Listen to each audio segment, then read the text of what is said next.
Friends, welcome to my channel. ഇന്ന് ഞാൻ വന്നിരിക്കുന്നത് സോയ ചങ്ക്സുമായിട്ടുള്ള ഒരു റെസിപ്പി ആയിട്ടാണ്. സോയ ചങ്ക്സ് ഫ്രൈ അതെങ്ങനെയാണ് തയ്യാറാക്കേണ്ടതെന്ന് നമുക്ക് നോക്കാം. അതിന് വേണ്ടിയിട്ട് ഞാനിവിടെ ഒരു കപ്പ് സോയ ചങ്ക്സ് എടുത്തിട്ടുണ്ട്. അത് ഞാൻ അരമണിക്കൂറായിട്ട് നല്ല ചൂടുവെള്ളത്തിൽ കുതിർത്ത് വെച്ചിട്ടുള്ളതാണ്. ഇപ്പോൾ നല്ല സോഫ്റ്റ് ആയിട്ടുണ്ട്. ഇനി നമുക്കിതൊന്ന് നന്നായിട്ട് കഴുകിയിട്ട് ഇങ്ങനെ പിഴിഞ്ഞെടുക്കണം. പിഴിഞ്ഞെടുത്താൽ മാത്രമേ അതിനകത്തുള്ള വെള്ളമൊക്കെ പോവുള്ളൂ. എന്നിട്ട് നമുക്കിതൊരു വേറൊരു ബൗളിലോട്ട് ഇടാം.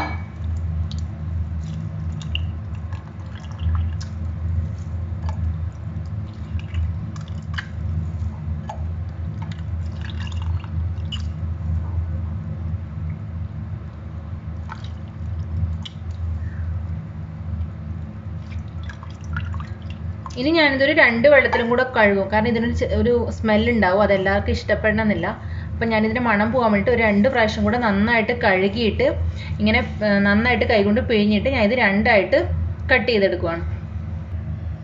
സോയ ചങ്ക്സൊക്കെ ഞാൻ നന്നായിട്ട് 2-3 പ്രാവശ്യം കഴുകിയിട്ട് അതിനകത്തെ വെള്ളമൊക്കെ നന്നായിട്ട് പിഴിഞ്ഞ് കളഞ്ഞു. എന്നിട്ട് ഞാനത് 2 കഷ്ണം, വലിയതൊക്കെ 3 കഷ്ണങ്ങളായിട്ട് കട്ട് ചെയ്തെടുത്തു. അങ്ങനെ കട്ട് ചെയ്തെടുത്താൽ നമുക്ക് മസാല ഈസി ആയിട്ട് അതിനുള്ളിൽ പിടിക്കാൻ വേണ്ടിയിട്ടാണ് ഞാനിങ്ങനെ ചെയ്തത്. ഇനി നമുക്കിത് ഫ്രൈ ചെയ്യാം.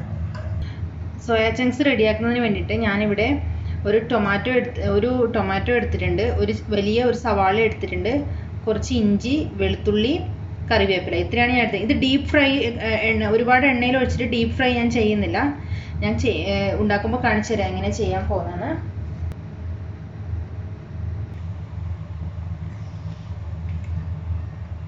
ഞാൻ അടുപ്പത്തൊരു പാൻ വെച്ചിട്ടുണ്ട്. എണ്ണ ചൂടായിട്ടുണ്ട്. ഒരു 2 ടേബിൾ സ്പൂൺ എണ്ണ ഒഴിച്ചു കൊടുത്തു. അതിനകത്തോട്ട് കുറച്ച് ഇഞ്ചി ഇടുവാണ്.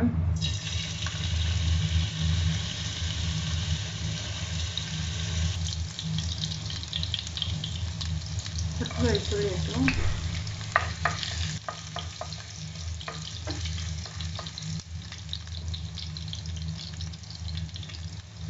കറിവേപ്പില. ഇനി ഇതിനകത്തോട്ട് സവാള ഇട്ട് കൊടുക്കുകയാണ്.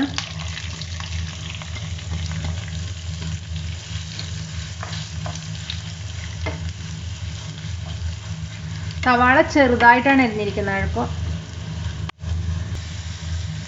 ഞാൻ ഇതിനകത്തോട്ട് കുറച്ച് ഉപ്പിട്ട് കൊടുക്കുന്നുണ്ട്.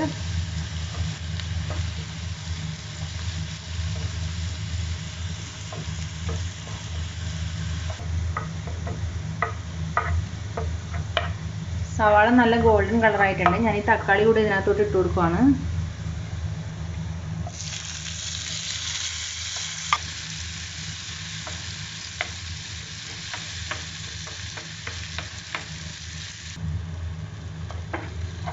ഇത് ശരിക്കും നമ്മൾ ഇത് ഉണ്ടാക്കി കഴിഞ്ഞിട്ടുണ്ടെങ്കിൽ ചിക്കനൊക്കെ കഴിക്കുന്ന പോലെ തന്നെ നമുക്ക് കഴിക്കാം. അതേ ടേസ്റ്റ് നമുക്ക് കിട്ടും. പിന്നെ നല്ല ഹെൽത്തിയാണ് സോയ ചങ്ക്സ്. നല്ല പ്രോട്ടീൻ കണ്ടൻ്റ് ഉള്ള നല്ല ഹെൽത്തി ആയിട്ടുള്ള ഒരു ഡയറ്റാണിത്.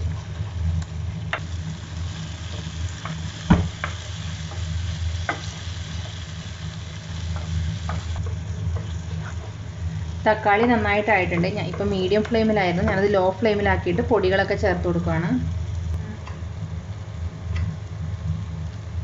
ഞാൻ ഇതിനകത്തോട്ട് 1 ടീസ്പൂണാണ്, 1 ടേബിൾ സ്പൂൺ അല്ല, 1 ടീസ്പൂൺ മുളക് പൊടി ഇട്ടിട്ടുണ്ട്.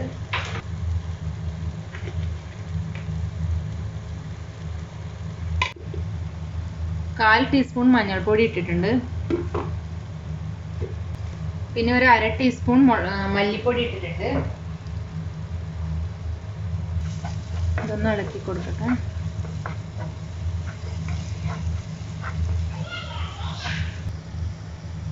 ഇതിനകത്തോട്ട് ഒരു 1/4 ടീസ്പൂൺ ഗരം മസാല ഇട്ടു. 1/2 ടീസ്പൂൺ പെപ്പറും കൂടി ഇട്ടു. ഇത് നന്നായിട്ട് വഴറ്റി കൊടുക്കാം. ലോ ഫ്ലെയിമിലായതുകൊണ്ട് പൊടിയൊന്നും കരിയില്ല. എപ്പോഴും നമ്മൾ പൊടികൾ ഇടുമ്പോൾ ലോ ഫ്ലെയിമിലിടണം. എന്നിട്ട് നമുക്കിതിൻ്റെ പച്ചമണം മാറുന്നവരെ നന്നായിട്ട് വഴറ്റി കൊടുക്കാം.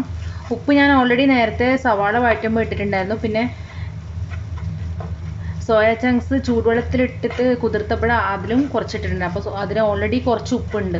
ഉപ്പിട്ട് വെച്ചിട്ടാണ് ഞാൻ കുതിർത്ത് വെച്ചത്.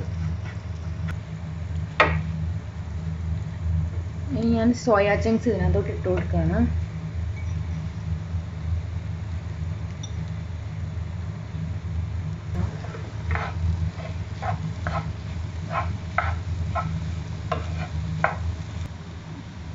ഞാൻ ഇതിനകത്ത് വെള്ളമൊന്നും ഒഴിക്കുന്നില്ല, കാരണം നമ്മളിത് ഫ്രൈ ചെയ്തിട്ടാണ് എടുക്കുന്നത്.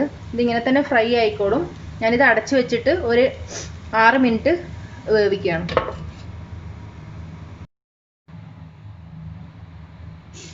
ഒരു 6 മിനിറ്റ് ആയി, ഞാൻ ഫ്ലെയിം ഓഫ് ചെയ്തു.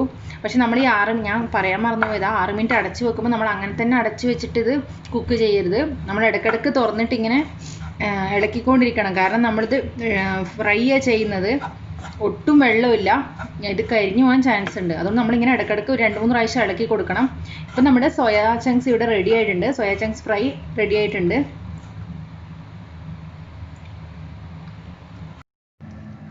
അങ്ങനെ നമ്മുടെ അടിപൊളി ടേസ്റ്റി ആയിട്ടുള്ള സോയാ ചങ്ക്സ് ഫ്രൈ ഇവിടെ റെഡി ആയിട്ടുണ്ട്. വെജിറ്റേറിയൻസ് മസ്റ്റായിട്ടും ട്രൈ ചെയ്യേണ്ട ഒരു റെസിപ്പിയാണിത്. നല്ല ടേസ്റ്റാണ്. നോൺ വെജ് പോലെ തന്നെ ഇരിക്കും, ഐ മീൻ ടേസ്റ്റും കാണാനും. എല്ലാവർക്കും ഇന്നത്തെ എൻ്റെ റെസിപ്പി ഇഷ്ടപ്പെട്ടെന്ന് വിശ്വസിക്കുന്നു. Thank you every one.